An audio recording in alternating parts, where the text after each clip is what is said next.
Hello, folks, and welcome back to another episode of Crafted Replications. I'm sorry it's been for a wee while from video, but things have been a bit manic, which I'll explain at a later time. So I will, but still really enjoying the Tandragee home building for Ben. I've had lots of input camera work wise from Ross and Margaret and so on, which has made an awful difference to the end of the video, which you'll probably see, and probably this, but at the start as well. Um, we're at a point at the video now where or at the build now where I'm happy enough with the way things are going, where I can start closing things up and getting the job finished because all the structural side's done. You'll see in this video here how we're doing the entrance, the bollards for them as well, which are all done by hand. I'm going to bring the camera around so you can see what I'm talking about. Excuse me, but things are a bit tight in here at the minute. As you can see, the top floor's going in, so it has. With all the different rooms and so on, all the fillings ready to be done. The windows are ready to be going in. The mezzanine's finished down there. You'll have to wait and see. The next episode's going to be on the stairs. The frontier's finished with the entrance going through. Doors are all prepared, ready, just to slot in, and the roof started to go on. So it has. So that's where we are at the minute. These are the gullies I was talking about, which you'll see later on in the video. So you will. Sorry, it's a bit shaky, but I've really, because of the size of this house, I've sort of ran out of room a wee bit. So I have, which is grand. Nothing wrong with that there. It's everything is stored away, so I can still work on the bits that I need to work on.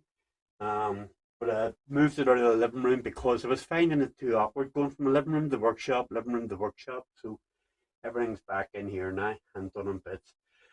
As you'll hear later in the video, the roof will lift off so you can see to the inside of it. And that's about enough of me talking. I'll just get on with it and see what you think of the video. Sorry it's a bit long, and sorry the video's been a bit long coming, but as I say, as my friend Liz Truth says and stuff like that, life gets in the way sometimes, so it does. But hope you enjoyed anyway, and thank you so much to all the new followers and stuff like that. Really appreciate it. Cheers now. Bye. See you later. These bollards, if they were round bollards, it wouldn't be so bad because it wouldn't be so bad. It's good fun as it is.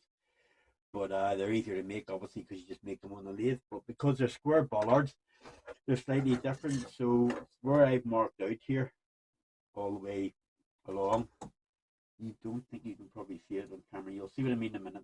Let me get these here, we couple here marked out. So the way I do it, they're not carved, they're nothing like that. They could be carved, but they're not. But the reason why I do it like this here, because it keeps the whole thing uniform. So with my triangular file, I make the indents where required, making sure I keep them level and they're the same as the far side. And I'll keep doing that the whole way down the piece and the whole way around the piece.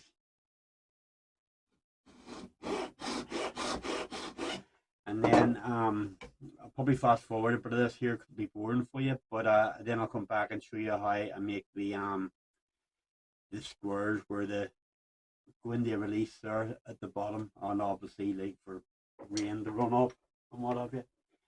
But as I say, I'll probably fast forward this bit as I don't want to bore you to death.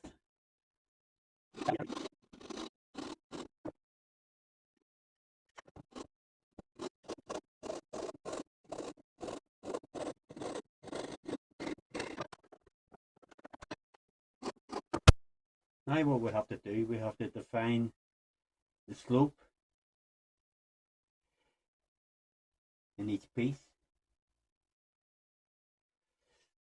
As you can probably see a bit better in this one here that I've already done, where the slight slant in there can be carved out, but again, as you'll see here, I'll be doing it with the file. So we will up until the last point. all I'm doing here is just marking this here so they know where to go deep and where not to go deep, basically. And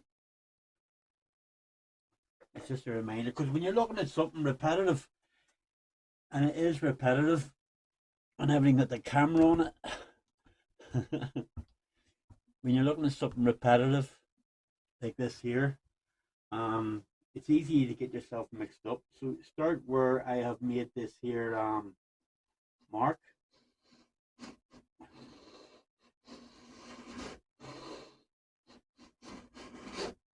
Bring your file in that joint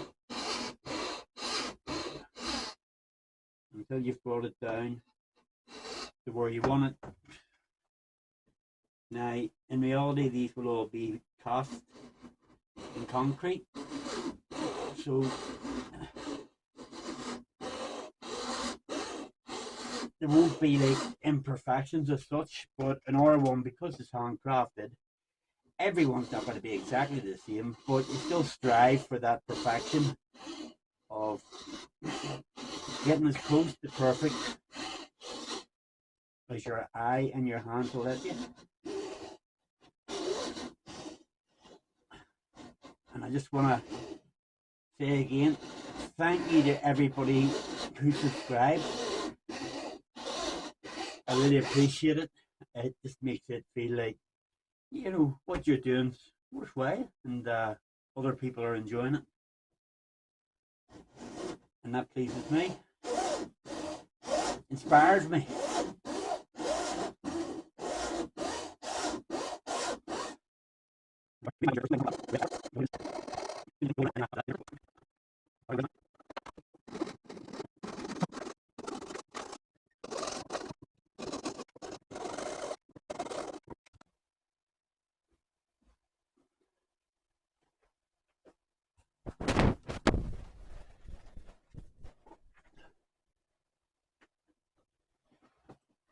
Now, I've cut these, filed these down, as you can see, but some of them, as I say, aren't up to my standard as such. So what I have to do now is with my carving knives, just bring them out and just them edges that aren't quite been in deep enough.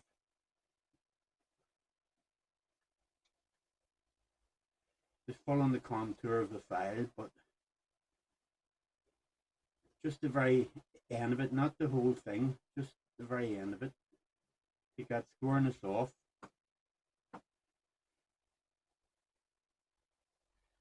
You see there, just to give that contour a better shape. Not happy with that one, so that one there will go as well. And go down all of them. See, now from start to finish, you could have done this with the knife, with the carving knife, with the chisel, anything, but for me, I found the way that I done it there gave me the best continuity between it all. You might find it different, I don't know, it's up to yourselves. Suppose that one there got a bit too deep, so I'll try and smooth, bring that in a wee bit, still keeping the squareness of the post until I'm happy with it. This one here has to come in a bit, just oh, and that's what you don't want to do. Lucky enough, I've done a couple of extra ones. I just went a wee bit too far with that one, but some of them have to be split down the middle here, so they do, where they're going to be going against the edge. So I've left myself a wee bit of room for a wee bit of play, but not much. So to do that again, I'm in trouble. There we are. And that's us. One elaborate Harry Potter wand at the moment, but it won't look like that shortly, so it won't.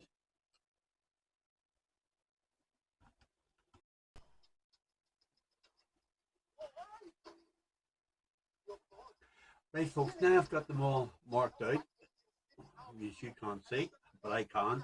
I'm going to run through the bandsaw to get the individual pillars, and then you'll see where I'm coming from there.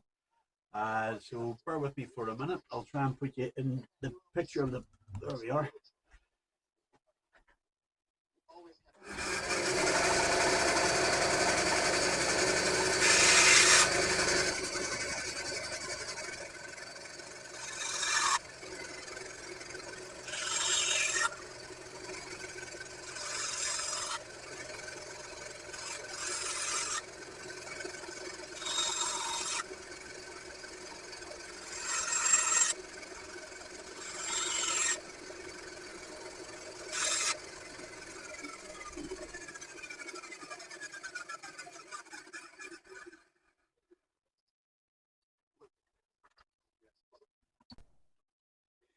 Now here, just so to get everything nice and precise,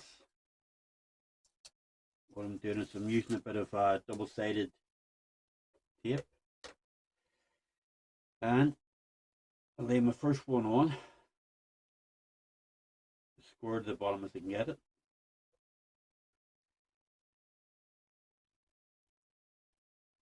Next, the same, making sure the tops and the making sure the design meets, not necessarily the height of everything, but as long as the design meets, that's what we need.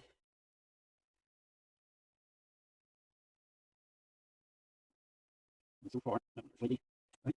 So we get like that. Yep. Thank you.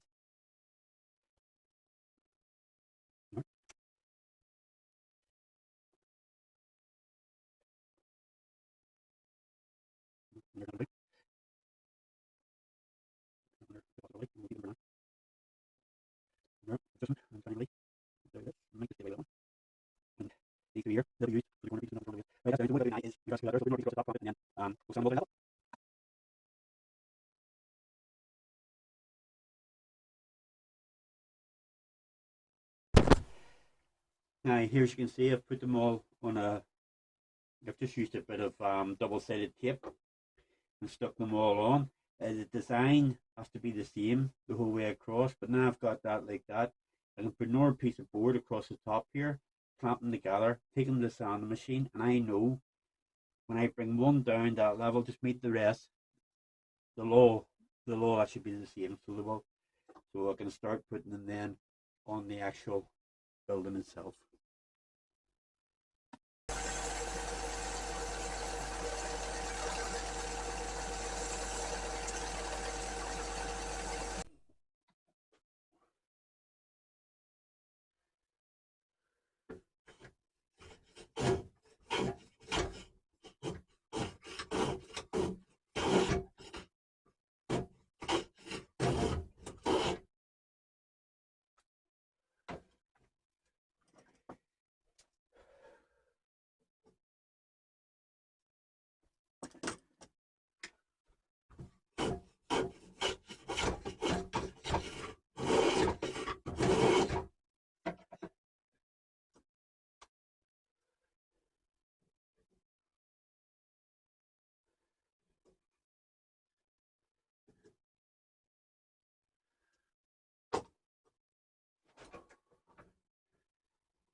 Right, folks, here what I'm going to be doing is just temporarily putting the top floor walls in. I'm putting them in with the hot glue gun because then I can just melt the glue and remove them later when I have to paint, attach skirting boards and so on. So what I'll do with this is just put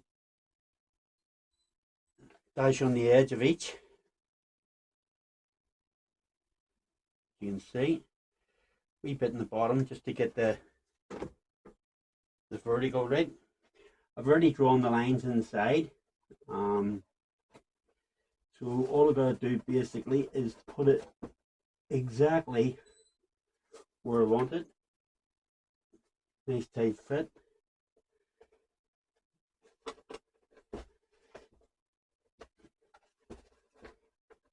Make sure it's pushed right out to that line, which is where I need it. Then, as always, the Old Faithful, check that it's square. Say square, I mean totally vertical. And that wall temporarily in place, just so I can get my sizes and what have you. This is the other wall that comes here from the mezzanine up. So again, we'll just, same thing, just with a hot glue gun, because as I say, all I do with this here afterwards is put the hot air on it. You know, any wallpaper stripper gun, anything like that there, paint stripper gun, and this will just literally fall off in my hand. So again, making sure that's in place there. You maybe hear the dog whining there. It's because his ball's stuck underneath one of the benches, and she wants it back, but she's not getting it at the minute because I'm busy. There we are. Again, check your verticals. And there we are. I'm happy with that. Obviously, it's not exact at the moment because it's obviously not finished. Now, this wall here goes in there like so. This one here is not going to be glued at the minute because it's a tight fit. But I better stick a wee bit on the bottom to keep the vertical right.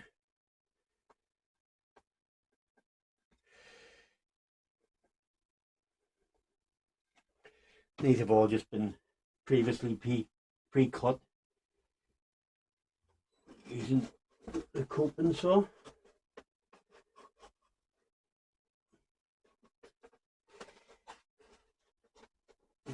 And even though you can't see it on camera, there's lines drawn all on these floors in between. So these go exactly where they're meant to go according to the plans that Ben sent me.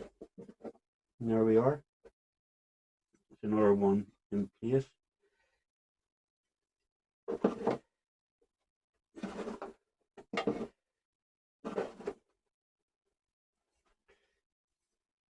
I'm just not happy with that there corner for some reason. It looks a wee bit off, but to the eye. But again, as I say, this isn't it at its entirety. I'm only doing this here so I can get the rest of the mezzanine finished off. I can get the staircase in and then get the job finished.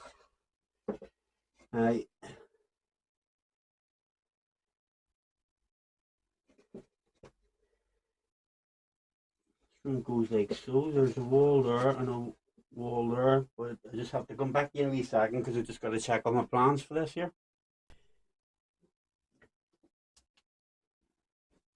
Right, folks, I checked my drawings there, so it did, and that's right. This is the dressing room here. This is the ensuite master bedroom ensuite. Then this room separated here.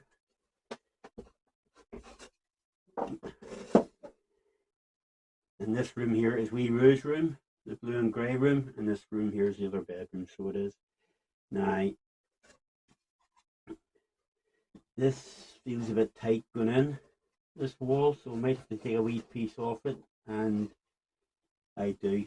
So I'll just split that down slightly with the bandsaw. I actually ended up splitting it down with the sander, not the bandsaw. And it just shows you don't need all these fancy tools. The basics are often the best.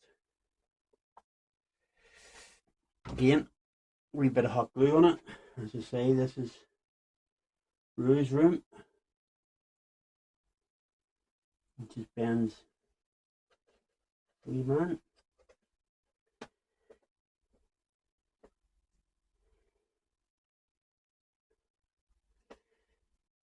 And I'm just doing this one by eye because I haven't got the room in there to get the square, even though I could use an alternative, but because these are coming back out again, I'm quite happy doing that by eye, because what I want to do now is get these two walls in for the master bathroom and the other room here, the fifth. So what I'll do is I get this here sorted out, we'll get it in place, we'll see where the staircase is going to sit, do the extensions we need underneath, and I'll show you it all together here in a moment, and then that'll be another video done, hopefully.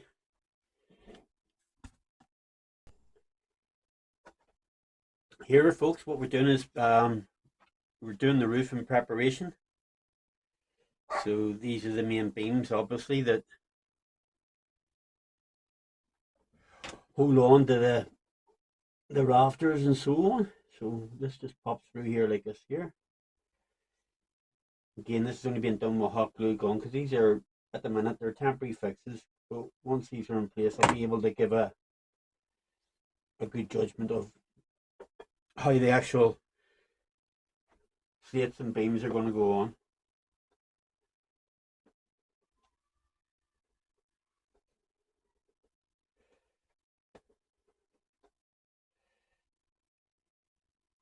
That'll be about perfect just there.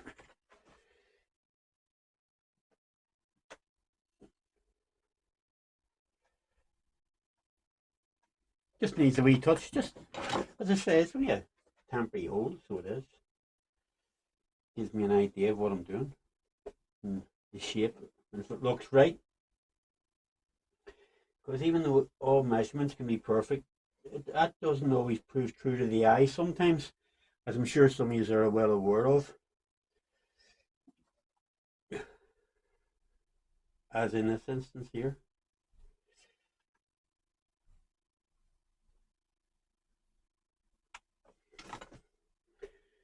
This corner beam just fits in like so.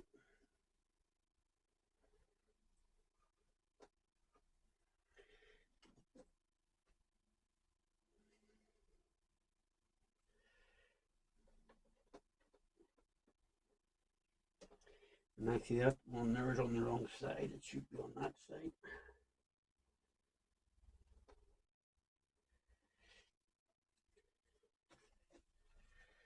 So as you can see, just a 1/16 of an inch can make a difference, so it can.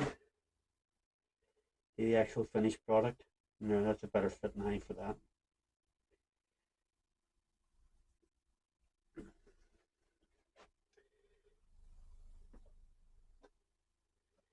We're just about in place there. And then we're going all posh with the masonry area because we're using teak. But again, these have all got to be shaped so they have for the covens to sit on. But we're coming to a point in the video now where it's like we're nearly ready to start my favourite bit, which is, I think I said earlier, which is the finishing, which brings the whole thing all together. So I'll just get some of the roof tiles, and you can sort of see how we're going from there. Now, as you can see, my mate Ross, he very kindly cut these out for me, and as you know, I've done he does them done the exact same way I do them, where he cut into them, used a triangular file to take these edges off, so whenever I paint them, the grey sits darker in the slots because they've been filed, and that gives that better effect of a roof tile. But that's what we'll be looking at for this side. Again, the tiles will be along here. This roof here splits, so hence you get the gutter running down through there. So you have the tiles will be coming from two different directions, which will mean they'll be coming, well, I'll explain this to you, but I suppose you already know, they'll be coming two directions and then meeting in the gully in the middle. So they will. I don't know if you can see it too well on that side, but I think you get what I'm trying to say. Then the coven across the top, but all this has to be filed down and shaped to take these roof tiles, and then to take the coven, and that side will be down here. We'll have the same, so and everything will meet and marry and come together, and the roof will be able to be detached because I want Ben to be able to see inside it, and if his wife wants to put furniture or whatever, anything in it, she can do. But then you'll be able to see the skirting boards and all the workmanship that's gone into the finishing. You'll be able to see all that from there. So I shall leave it there for the moment and get back to you shortly.